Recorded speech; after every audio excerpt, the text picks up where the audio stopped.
नमस्कार दोस्तों, स्वागत है आप सभी का आपके अपने YouTube channel Gajendra education point पर।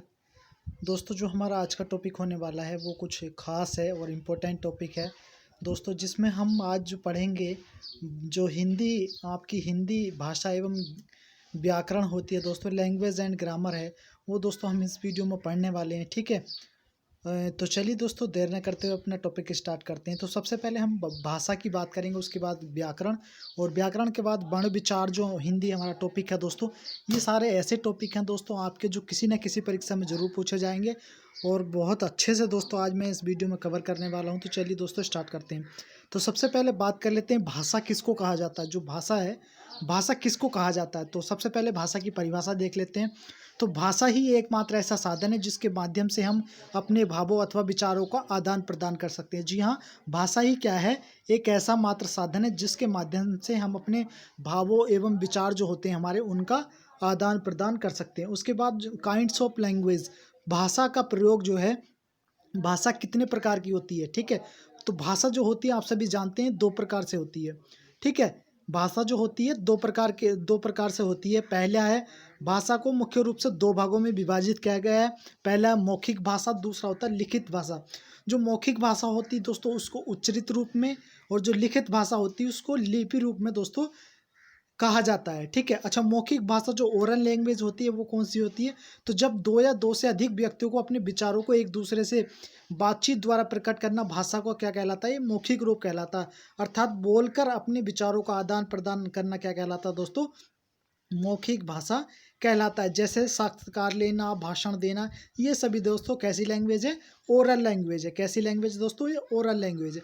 उसके बाद रिटिन लैंग्वेज क्या होता है, लिखित भाषा क्या होती है, तो जब कोई व्यक्ति लिखित रूप में अपने विचारों को प्रकट करता है तो वह भाषा का कौन सा रूप होता है दोस्तों, लिखित रूप होता है। जैसे अखबार, किताब, पत्र।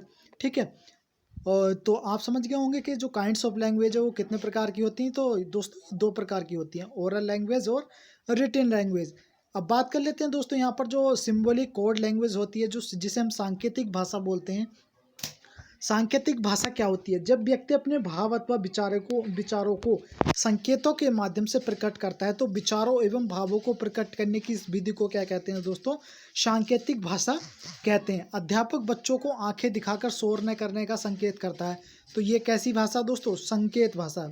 ठीक है, आप समझ गए होंगे कि भाषा के अभी जो हमने ऊपर पढ़ा है, हमने पढ़ा है कि भाषा का प्रयोग में कितने रूप हैं, तो कितने रूप हैं दोस्तों, दो रूप हैं, मौखिक भाषा और लिखित रूप भाषा।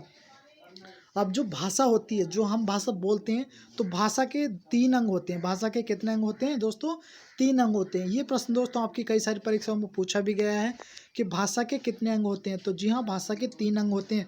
पहला होता है वर्ण या अक्षर, दूसरा होता है शब्द, और तीसरा होता है वाक्य। तीसरा होता है दोस्तों वाक्य। अब वर्ण के बारे में थोड़ा डिस्कस कर लेते हैं। तो वर्ण या अक्षर, जिसे इंग्लिश में लेटर कहा जाता है दोस्तों, किसी भाषा को लिखने के लिए प्रयोग में लाई जाने वाली ध्वनियों का वर्ण या अक्षर कहते हैं। जी हाँ, किसी भाषा को लिखने के लिए प्रयोग में लाई जाने वाली जो ध्वनियाँ होती हैं उसे हम क्या कहते हैं, वर्ण या अक्षर कहते हैं। जैसे ए, आ, ई, ऊ, कै, खे, चे, छे आदि। उसके बाद जो वर्ड होता है यानी कि शब्द होता है, वर्णों या अक्षरों के सार्थक समूह को। जी हाँ, यहाँ पर ऊपर लैंग्वेज में पहले हम पढ़ेंगे थोड़ा, किसी भी भाषा को लिखने के लिए प्रयोग में लाई जाने वाली ध्वनियाँ। लेकिन वर्ड किसको कहते हैं, वर्णों या अक्षरों के सार्थक समूह को हम क्या कहते हैं दोस्तों, शब्द कहते हैं। प्रत्येक शब्द का एक निश्चित अर्थ होता है, जैसे फूल, कमल, बच्चे, पंकज आदि। उसके बाद दोस्तों सेंटेंस यानी कि वाक्य, शब्दों के सार्थक एवं क्रमबद्ध समूह को हम क्या कहते हैं दोस्तों, वाक्य कहते हैं। और वाक्यों से भाषा का क्या होता है, निर्माण होता है। वाक्यों से दोस्तों क्या होता है, भाषा का निर्माण होता है। जैसे बच्चे मैदान में क्रिकेट खेल रहे हैं, जैसे बच्चे मैदान में क्रिकेट खेल रहे हैं। उसके बाद दोस्तों इतना पढ़ने के बाद हमारा जो मेन आता है, उसके बाद आता है मदर टंग। ठीक है, यानी कि मातृभाषा। मातृभाषा वह भाषा होती है जिसे बच्चा सबसे पहले अपनी माँ से सीखता है। ठीक है, यदि माँ गुजराती भाषा बोलती है तो बच्चा उसे गुजराती सीखता है, गुजराती ही उसकी मातृभाषा कहलाती है। ठीक है, जैसे इस समय मैं जो भाषा बोल रहा हूँ दोस्तों, खड़ी हिंदी बोल रहा हूँ। ठीक है, मेरे मम्मी पापा मेरे दादा ने जो भाषा बोली है दोस्तों, खड़ी बोली है, खड़ी हिंदी। तो इसलिए मेरी जो मातृभाषा होगी कैसी होगी दोस्तों, खड़ी हिंदी होगी। हिंदी का अंतर्राष्ट्रीय स्वरूप, अब बात कर लेते हैं हिंदी का जो अंतर्राष्ट्रीय स्वरूप है, क्या यह कितने कहाँ पर ये हिंदी बोली जाती है, ठीक है। और हिंदी का जो विकास है दोस्तों कैसे कैसे हुआ है। तो हिंदी का अंतर्राष्ट्रीय स्वरूप, हिंदी विश्व की महान भाषाओं में से एक है। यह जनसंख्या की दृष्टि से दूसरी सर्वाधिक बोली जाने वाली भाषा है।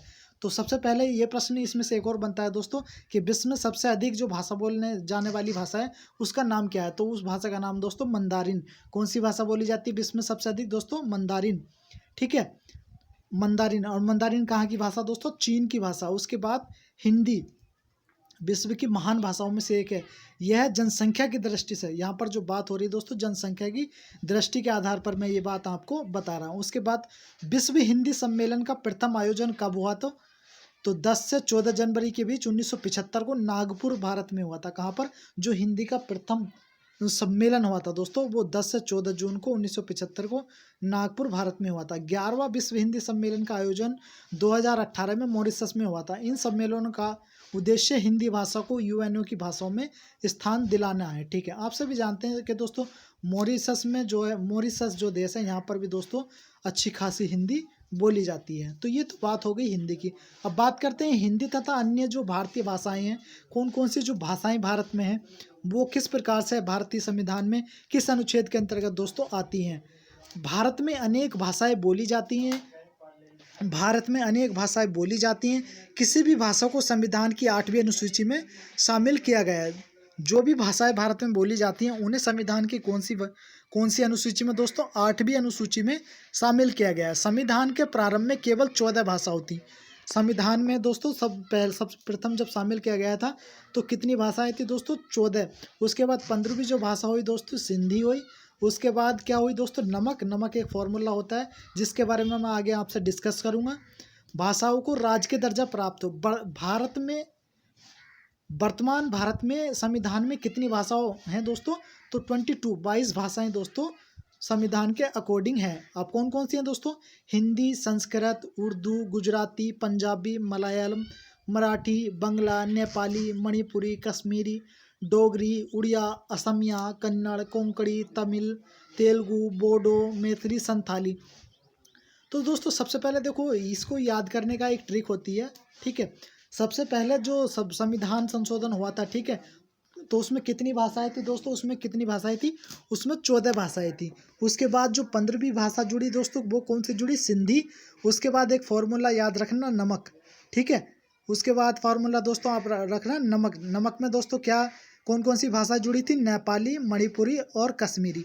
तो नमक फार्मूला हो गया। उसके बाद एक दोस्तों मैथ का आपने फार्मूला सुना होगा जिसको बोर्ड मास कहते हैं। क्या कहते हैं दोस्तों, बोर्ड मास। बोर्ड मास के अंतर्गत दोस्तों बोडो, मैथिली, संथाली और सिंधी भाषा दोस्तों, ये जो भाषाएं दोस्तों जोड़ी गई थी। इन सब में हिंदी एक ऐसी भाषा है जो देश के 10 राज्यों में बोली जाती है। इसलिए हिंदी भाषा भारत की राजभाषा है दोस्तों, ना कि अंतर्राष्ट्रीय भाषा, ठीक है। अंतर्राष्ट्रीय भाषा भारत की नहीं है। हिंदी कैसी भाषा दोस्तों, भारत की राजभाषा है। ये प्रश्न दोस्तों आपकी जो लेखपाल परीक्षा हुई थी उसमें ये प्रश्न पूछा गया था। और नेट के जो एग्ज़ाम होता है दोस्तों उसमें भी ये प्रश्न कई बार पूछा गया है। तो इन सब में हिंदी एक ऐसी भाषा है जो देश के 10 राज्यों में दोस्तों बोली जाती है। इसलिए हिंदी भाषा भारत की कैसी है दोस्तों, राजभाषा है। 21वें संशोधन 1967 द्वारा सिंधी, जैसा कि मैंने आपसे ऊपर डिस्कस किया। 71वें संशोधन 1900 द्वारा यानी कि नमक जोड़ा गया, नमक का मतलब नेपाली, मणिपुरी, कोंकणी। और 92वें संशोधन 2003 द्वारा बोडो, डोंगरी, मैथिली, संताली जोड़ी गई है। तो ठीक है दोस्तों, तो इसको याद करने के लिए मैंने जो शॉर्ट ट्रिक आपको बताई है आप उसको याद कर लीजिए। मैं पुनः एक बार रिपीट कर रहा हूँ, तो ठीक है। तो आप सभी जानते हैं कि पहले जुड़ी 14 भाषा, 14 के बाद 15वीं भाषा जुड़ी आपकी सिंधी, सिंधी के बाद आपकी भाषा जुड़ी नमक, आपको फॉर्मूला रखना नमक। उसके बाद आपको फॉर्मूला याद रखना जो मैथ होता है, मैथ का बोर्ड मास फार्मूला, ठीक है। तो इस तरह से वर्तमान में जो भारतीय संविधान है जिसकी 8वीं अनुसूची के अंतर्गत दोस्तों कितनी भाषाएं हैं, 22 भाषाएं, जी हाँ 22 भाषाएं दोस्तों हैं। उसके बाद राजभाषा, ऑफिशियल लैंग्वेज क्या होती है, ठीक है। ऑफिशियल लैंग्वेज राजभाषा के रूप में हिंदी का विकास। तो भारत के लिए हिंदी भाषा का नाम सर्वप्रथम किसने तो पंडित मदन मोहन मालवीय ने सुझाया था। जो हिंदी भाषा का नाम सुझाया था दोस्तों, किसने सुझाया था? पंडित मदन मोहन मालवीय ने सुझाया था। और संविधान सभा में हिंदी को राजभाषा बनाने का प्रस्ताव दोस्तों किसका था ये? ठीक है, तो प्रस्ताव राजगोपाल का। किसका था दोस्तों? राजगोपाल का। अब दोस्तों सदैव कैसे याद कर, जो आपको कैसे याद करनी है ये, ठीक है, इनको याद करने की एक ट्रिक होती है, जहाँ पर जो हम यहाँ पर डिस्कस कर रहा हूँ आपके सामने। तो संशोधन द्वारा जोड़ी गई भाषाएं नेपाली, इसका फॉर्मूला एक ये भी होता है कि नेपाली मणि को लाए, नेपाली मणि को लाए, कोंकणी मणिपुरी नेपाली, या आप जो मैंने फॉर्मूला बताया इसका नमक, न से हो गया नेपाली, मैं से हो गया मणिपुरी, या कैसे हो गया कोंकणी, तो नमक भी आप याद कर सकते हैं। 71वें संशोधन के द्वारा दोस्तों ये जोड़ी गई थी। उसके बाद बदमाशों ने चुराए, नेपाली मणि को लाए और बदमाशों ने चुराए। आप इस तरह से भी दोस्तों इसको याद कर सकते हैं। बदमाशों का मतलब होता है, बै से होता है बोडो, दै से मतलब होता है डोगरी, और माँ से मतलब होता है मैथिली, और सो से मतलब होता है संथाली। और ये क्या उनसे 92वें संशोधन 2003 में दोस्तों जोड़ी गई थी। या आप इसका जो फॉर्मूला होता है बोर्ड मास के द्वारा भी दोस्तों आप उसको याद कर सकते हैं, ठीक है। उसके बाद दोस्तों स्वामी अयंगार ने प्रस्तुत, गोपाल स्वामी अयंगार ने प्रस्तुत किया, संविधान में हिंदी को 14 सितंबर 1949 को, जी हाँ 14 सितंबर 1949 को मान्यता दी गई है। इसी कारण प्रतिवर्ष 14 सितंबर को दोस्तों हिंदी दिवस के रूप में मनाया जाता है। तो ये यहाँ से जो प्रश्न बनता है दोस्तों, आप कोई भी एग्जाम दे लेना, जो दोस्तों अगर आप इस वीडियो को कंप्लीट देखते हैं तो आप यूपी नहीं, उत्तराखंड नहीं, भारत का कोई भी एग्जाम दे लेना जिसमें हिंदी पूछी जाती है। और मैं हिंदी बिल्कुल आपको जीरो से लेकर दोस्तों इस वीडियो में डिस्कस कर रहा हूँ। तो यहाँ से ये प्रश्न दोस्तों बन जाता है। और कई सारी परीक्षाओं में दोस्तों पूछा भी गया है कि 14 सितंबर 1949 को हिंदी को कब मान्यता दी गई थी दोस्तों? 14 सितंबर 1949 को मान्यता दी गई थी। इसी कारण प्रतिवर्ष 14 सितंबर को दोस्तों क्या मनाया जाता है? हिंदी दिवस के रूप में मनाया जाता है। ये जो अनुच्छेद है दोस्तों आपको बिल्कुल याद कर लेना है। भारतीय संविधान के अनुच्छेद 343 भाग 17 अध्याय 1 के अंतर्गत हिंदी को भारत की राजभाषा के रूप में, ना कि अंतर्राष्ट्रीय भाषा के रूप में, क्योंकि जब ये क्वेश्चन आता है तो उसमें अंतर्राष्ट्रीय भाषा पूछा जाता है, उसमें ऑप्शन आएगा राजभाषा, राष्ट्रीय भाषा, ठीक है। तो आपको राजभाषा के रूप में दोस्तों आपको लगाना है। हिंदी निम्नलिखित 10 राज्यों में बोली जाती है। जो हिंदी है दोस्तों, जो हिंदी भाषाई राज्य हैं वो कौन कौन से हैं? सबसे पहले उत्तर प्रदेश, राजस्थान, उत्तरांचल, दिल्ली, बिहार, मध्य प्रदेश, हिमाचल प्रदेश, हरियाणा, झारखंड, ठीक है। अच्छा, आपको क्या क्या दोस्तों इसमें याद करना, जो इम्पोर्टेंट टॉपिक है आपकी परीक्षा की दृष्टि से सदैव आपको जो याद करने हैं दोस्तों। तो हिंदी को संपर्क भाषा भी कहा जाता है दोस्तों। हिंदी को हम क्या बोलते हैं? संपर्क भाषा भी कहते हैं। हिंदी दिवस 14 सितंबर को मनाया जाता है। हिंदी को राजभाषा का दर्जा संविधान के अनुच्छेद कितने 343 भाग 17 और अध्याय 1 में दोस्तों दिया गया है। हिंदी भारत की सबसे अधिक बोले जाने वाली भाषा है। जी हाँ, सबसे अधिक जो भारत में बोली जाती है वो कौन सी भाषा बोली जाती है? हिंदी बोली जाती है। उसके बाद जो दूसरे नंबर की भाषा दोस्तों भोजपुरी बोली जाती है, और तीसरे नंबर की भाषा दोस्तों तमिल बोली जाती है। जी हाँ, तमिल। उसके बाद हिंदी विश्व की दूसरी सबसे अधिक बोली जाने वाली भाषा है। पंजाब, गुजरात और महाराष्ट्र में हिंदी को द्वितीय भाषा का दोस्तों दर्जा दिया गया है। कहाँ पर दोस्तों? पंजाब, गुजरात और महाराष्ट्र में हिंदी को द्वितीय भाषा का दर्जा प्राप्त किया गया है, यानी कि दिया गया है। उसके बाद संविधान के अनुच्छेद 343 के तहत संघ की राष्ट्रभाषा हिंदी और लिपि देवनागरी होगी।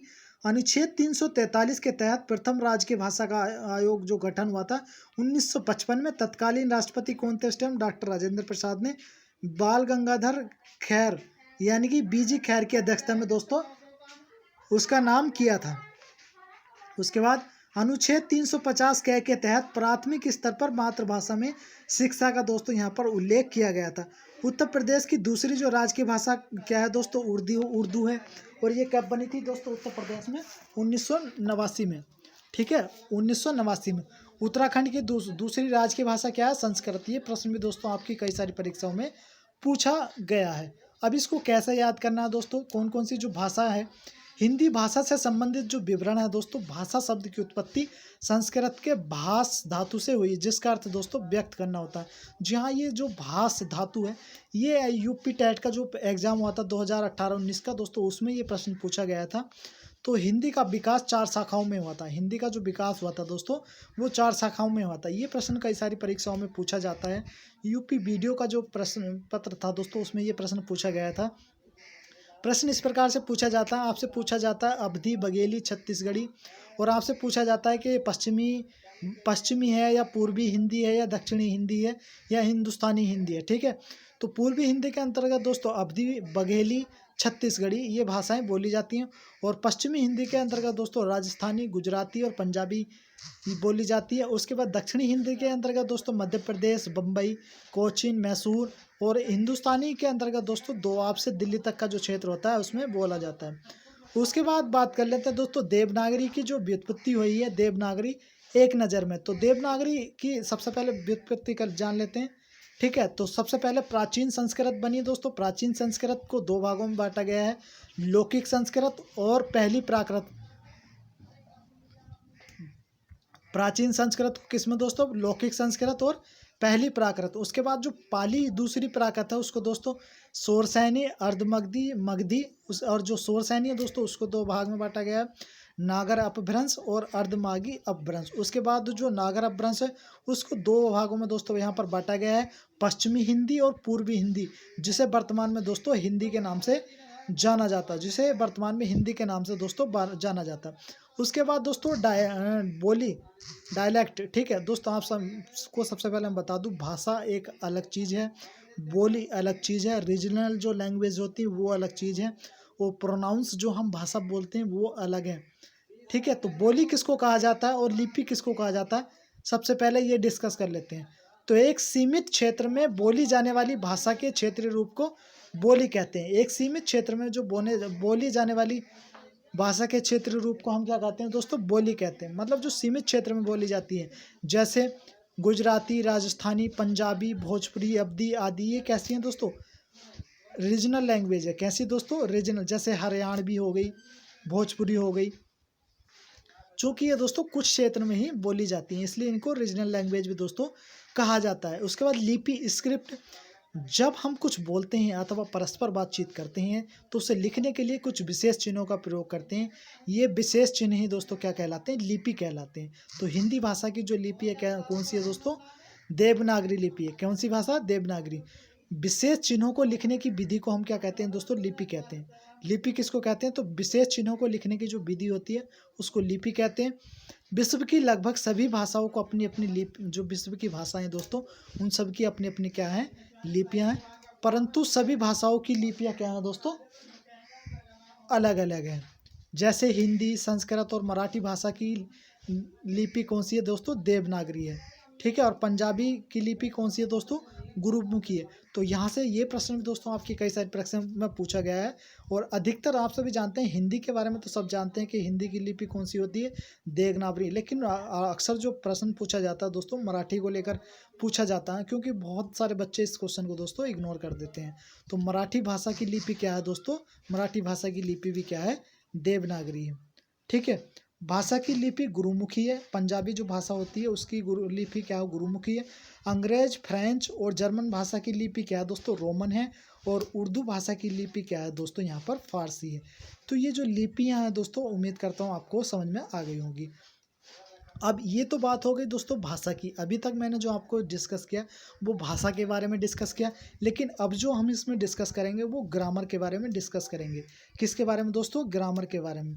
दोस्तों मैं बिल्कुल जीरो से लगाकर आपको इस वीडियो में हिंदी पढ़ाने की कोशिश कर रहा हूँ। उम्मीद करूँगा आपसे कि अगर इस वीडियो को आप पूरा देख लें तो निश्चित ही आपको ये हिंदी का जो पोर्सन है दोस्तों, ये जो टॉपिक है आज का, बहुत अच्छा लगेगा।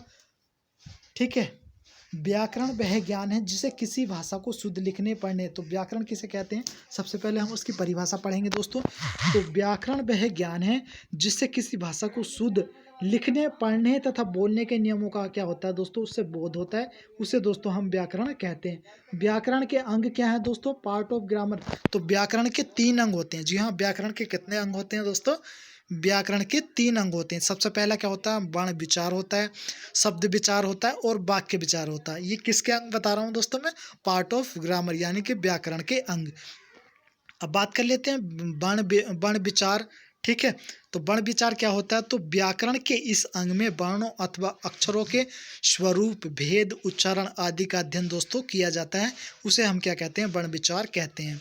ठीक है। मॉर्फोलॉजी शब्द विचार क्या होता है? व्याकरण के इस अंग में शब्दों के स्वरूप, भेद, लिंग, वचन आदि का क्या किया जाता है दोस्तों? अध्ययन किया जाता है, उसे शब्द विचार दोस्तों कहते हैं।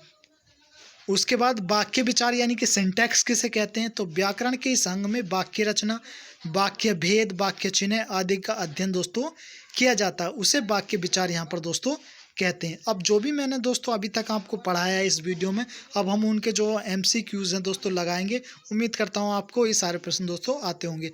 तो सबसे पहले जो महत्वपूर्ण प्रश्न है, एक बार पुनः उनको हम रिपीट कर लेते हैं। भारतीय संविधान में कितनी भाषाओं का उल्लेख है दोस्तों? तो आप एकदम, अगर आपने मेरी वीडियो शुरू से देखी होगी तो आप एकदम इसका आंसर लगा देंगे। तो 22 भाषाओं में, भारतीय संविधान में कितनी भाषाओं की मान्यता दी गई है? 22 भाषाओं को। और कौन सी अनुसूची में दोस्तों? 8वीं अनुसूची में, 17वें अध्याय में। ठीक है। हिंदी को राष्ट्रभाषा कब घोषित किया गया था? तो 14 सितंबर 1949 को, 14 सितंबर 1949 को। नेक्स्ट क्वेश्चन दोस्तों, हिंदी दिवस के रूप में कौन सी तारीख को हिंदी दिवस कौन सी तारीख को मनाया जाता है? तो 14 सितंबर को दोस्तों हिंदी दिवस मनाया जाता है। उसके बाद संविधान के किस अनुच्छेद में देवनागरी लिपि में लिखित हिंदी को संघ की राजभाषा घोषित किया गया? तो अनुच्छेद 343 में। हिंदी भाषा की लिपि कौन सी है दोस्तों? देवनागरी लिपि। देवनागरी लिपि में कितने वर्ण होते हैं? तो दोस्तों 52 वर्ण यहाँ पर होते हैं। उसके बाद देवनागरी लिपि का सर्वप्रथम प्रयोग किसने और कहाँ पर किया था? ये प्रश्न बहुत इंपॉर्टेंट है दोस्तों। तो जयभट्ट राजा द्वारा गुजरात के एक शिलालेख पर किया गया था। बहुत इंपॉर्टेंट प्रश्न दोस्तों, आप इसको जरूर से याद कीजिएगा। देवनागरी लिपि का सर्वप्रथम प्रयोग किसने और कहाँ पर किया था? तो जयभट्ट राजा द्वारा गुजरात के एक शिलालेख पर हुआ था। हिंदी के दो रूप कौन कौन से हैं? तो पूर्वी हिंदी और पश्चिमी हिंदी। ठीक है। हिंदी के दो रूप कौन कौन से हैं दोस्तों जो मुख्य हैं? पूर्वी हिंदी और पश्चिमी हिंदी। उसके बाद जो MCQs हैं दोस्तों, आप यहाँ पर लगाएंगे हम। ये सारे प्रश्न दोस्तों आपके किसी न किसी परीक्षा में पूछे गए हैं। तो सबसे पहले मैं दोस्तों आपको यहाँ पर इसके आंसर नहीं बताऊंगा। ठीक है। तो चलिए पहला प्रश्न यहाँ पर स्टार्ट करते हैं। हिंदी किस लिपि में लिखी जाती है? ब्राह्मी, देवनागरी, गुरुमुखी, खरोष्टी। उत्तर प्रदेश शिक्षक पात्रता परीक्षा 2011 में ये प्रश्न पूछा गया है और आपकी परीक्षा में दोस्तों ये प्रश्न आ सकते हैं। तो आप सभी इसका आंसर जानते हैं, तो इसका आंसर बताइए मुझे। तो इसका नाम आंसर है देवनागरी। क्या है दोस्तों? देवनागरी। क्वेश्चन नंबर 2 दोस्तों, हिंदी की मूल उत्पत्ति किससे हुई है? अभी हमने ऊपर पढ़ा था दोस्तों, हिंदी की मूल उत्पत्ति किससे हुई? लौकिक संस्कृत, वैदिक संस्कृत, मगधी संस्कृत, तो शौरसेनी संस्कृत। तो आप मुझे कमेंट करके जरूर बताइए। उत्तराखंड शिक्षक पात्रता परीक्षा में दोस्तों ये प्रश्न पूछा गया है। हिंदी दिवस कब मनाया जाता है? आप सभी जानते हैं 14 सितंबर को दोस्तों हिंदी दिवस मनाया जाता है। उसके बाद दोस्तों नेक्स्ट क्वेश्चन है,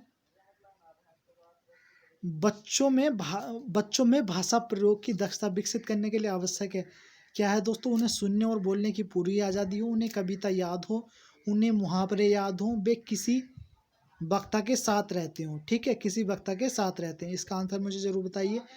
हिंदी भाषा किस लिपि में लिखी जाती है? ये प्रश्न भी पूछा गया है। हिंदी दिवस किस तिथि को मनाया जाता है? आप सभी जानते हैं। भाषा के शुद्ध रूप का ज्ञान किसे कहते हैं? तो दोस्तों व्याकरण को कहते हैं। हिंदी के अतिरिक्त कौन सी भाषा देवनागरी लिपि में लिखी जाती है? तो अभी मैंने आपको बताया था। ठीक है। बहराइच, सुल्तानपुर, रायबरेली किस बोली के क्षेत्र के अंतर्गत आते हैं? ये आपको मुझे बताना है। निम्नलिखित में कौन सी बोली राजस्थानी हिंदी के अंतर्गत आती है? ये मैंने अभी आपको ऊपर चकबंदी लेखपाल की जो 2015 की परीक्षा हुई है उसमें ये प्रश्न आपका, उसमें दोस्तों ये प्रश्न आपका पूछा गया है। ठीक है। उसके बाद हिंदी पश्चिमी के अंतर्गत कौन सी भाषा बोली जाती है? मगही, कन्नौजी, मेवाती, बघेली।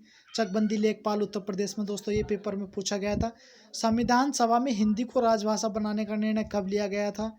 ये आपको मुझे बताना है। ठीक है। वैसे मैं इसके आंसर भी आपको बताऊंगा, लेकिन पहले एक बार मैं आपके सामने ये क्वेश्चन डिस्कस कर रहा हूँ। इसके आंसर भी मैं अभी आपको दोस्तों हाथों हाथ डिस्कस करूँगा। निम्नलिखित में कौन सी भरोपीय परिवार की भाषा नहीं है? गुजराती, मराठी, तमिल, हिंदी। ठीक है। उसके बाद नेक्स्ट क्वेश्चन है दोस्तों 14वां, निम्नलिखित में कौन सी बोली पश्चिमी हिंदी वर्ग की नहीं है? अवधी, ब्रज, कन्नौजी, बुंदेली। उसके बाद 15वां क्वेश्चन है दोस्तों, निम्न में कौन सी बोली पूर्वी हिंदी के अंतर्गत नहीं आती है? अवधी, बघेली, छत्तीसगढ़ी, मगही, चकबंदी लेखपाल में भी ये दोस्तों पेपर पूछा गया है। उसके बाद हड़ौती बोली है, हड़ौती बोली है पश्चिमी राजस्थान की, पूर्वी राजस्थान की, दक्षिणी राजस्थान की, उत्तरी राजस्थान की। तो UP triple S C lower 2 की परीक्षा 2016 में ये प्रश्न पूछा गया था। छत्तीसगढ़ी किस भाषा की बोली है?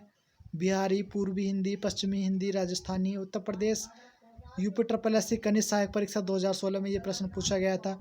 हिंदी का आदि जननी क्या है? पाली, संस्कृत, अपभ्रंश, प्राकृत। उत्तर प्रदेश ग्राम पंचायत अधिकारी वीडियो परीक्षा 2016 में ये प्रश्न पूछा गया था। भारतीय संविधान में किस भाषा को राजभाषा के रूप में स्वीकार किया गया है? ठीक है, उत्तर प्रदेश ग्राम पंचायत अधिकारी परीक्षा 2016 में ये प्रश्न पूछा गया था।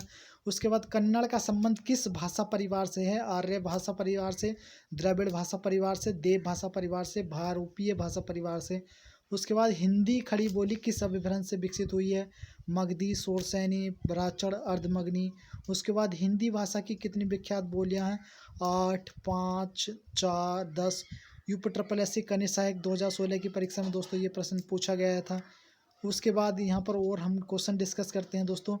भारतीय संविधान में हिंदी भाषा को मान्यता कब प्रदान की गई थी? 14 सितंबर 1949 को, 15 सितंबर 1949 को, 14 सितंबर 1950 को या 15 सितंबर 1950 को। यूपी ट्रिपल एस सी आबकारी सिपाही परीक्षा में ये प्रश्न पूछा गया था। 14 सितंबर 1949 को भारतीय संविधान सभा ने हिंदी को भारत संघ की कौन सी भाषा का दर्जा दिया? राजभाषा, राष्ट्रभाषा, लोक भाषा, संपर्क भाषा। समीक्षा अधिकारी आर ओ उच्च न्यायालय परीक्षा में ये प्रश्न पूछा गया था। हिंदी भाषा में कितनी बोलियाँ बोली जाती हैं? उत्तर प्रदेश यूपी टेट 2017 में ये प्रश्न पूछा गया था। 15, 25, 18, 22। 26वां क्वेश्चन, निम्नलिखित में किस देश में हिंदी भाषा का प्रयोग लिखने एवं बोलने में किया जाता है? तो उत्तर प्रदेश शिक्षक पात्रता परीक्षा 2017 में ये प्रश्न पूछा गया था। मॉरिशस आप सभी जानते हैं।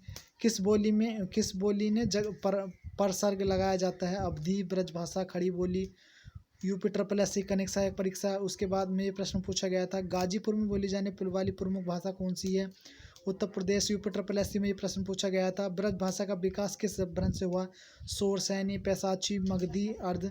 Uttar Pradesh UP triple S सी। अब दोस्तों ये जो सारे प्रश्न मैंने आपके सामने 29 प्रश्न डिस्कस किए, उसकी आंसर सीट ये है कि दोस्तों पहला जो क्वेश्चन है उसका आंसर बी है, दूसरे का आंसर डी है, तीसरे का आंसर ए है, चौथे का आंसर ए है, पाँचवें का आंसर सी है, छठे का आंसर सी है, सातवें का आंसर बी है, आठवें का आंसर ए है, नाइन्थ का आंसर डी है, 10वें का आंसर डी है, 11वें का आंसर बी है, 12वें का आंसर सी है, 13वें का आंसर सी है, 14वें का आंसर ए है, 15वें का आंसर डी है, 16 का आंसर बी है, 17वें का आंसर बी है, 18वें का आंसर बी है, 19 का आंसर सी है, 20वें का आंसर बी है, 21वें का आंसर बी है, 22वें का आंसर ए है, 23वें का आंसर ए है, 24वें का आंसर ए है, 25वें का आंसर दोस्तों सी है, 26वें का आंसर डी है, 27वें का आंसर सी है, 28वें का आंसर बी है, 29वें का आंसर ए है।